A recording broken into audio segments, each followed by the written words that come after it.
చూస్తుర్రా వానలే వానలు ఏడ చూడు నీళ్ళే నీళ్ళు రాష్ట్రం అంతా ఫుల్ వానలు పడుతున్నాయి కాదోల్లా. బంగాళాఖాతంలో అల్పపీడనమాట. ఇక ఇంకేంది నైరుతి మబ్బులు స్పీడ్గా ఉరుకత్తన్నాయి. ఇప్పటికే కేరళలో తిరుగుతున్నాయి కదా నైరుతి మబ్బులు. ఇక మన తెలంగాణను కూడా దాకినాయట. మహబూబ్ నగర్లో తిరుగుతున్నాయి ఇప్పుడు. అందుకే ఫుల్ వానలు. అసలు ఇంత జల్దీ నచ్చడం మాత్రం నాకు తెలిసి 10-15 నెలల్లో ఇదే ఫస్ట్ టైం కావచ్చు.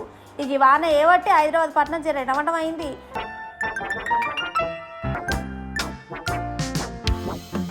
ఇక బొంబాయి అయితే మునిగిపోయింది అన్నట్టు అనిపించింది నాకైతే. అసలు ఆడ ఉత్తపచ్చి వాన కాదు, భారీలకే భారీ వాన. 107 ఏళ్ళల్లో ఎన్నడూ కూడా గిసుంటి వాన వాళ్ళేదట. ఇక ఎప్పురి కథ మొత్తం మునిగిపోయింది. బస్సులు, బండ్లు, కార్లు అన్ని నీళ్ళలో పడవలెక్క కనబడ్డాయి. ఇక జనం అవస్థనైతే చెప్పవశం కాదు.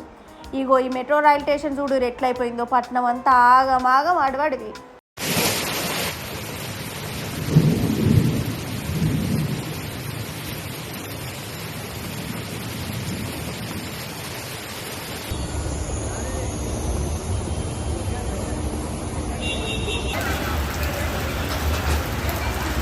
అన్నట్టు మన తెలంగాణలో ఇంకో 4-5 రోజులు గిట్లనే వానలు పడతాయి అన్నుల్లా. కొన్ని జిల్లాలల్లో పెద్ద వానలు కూడా పడతాయి. జర పైలం ఉండాలని వాతావరణ పోలు చెప్తున్నారు. మరి జర పైలం ఎందుకన్నా మంచిది.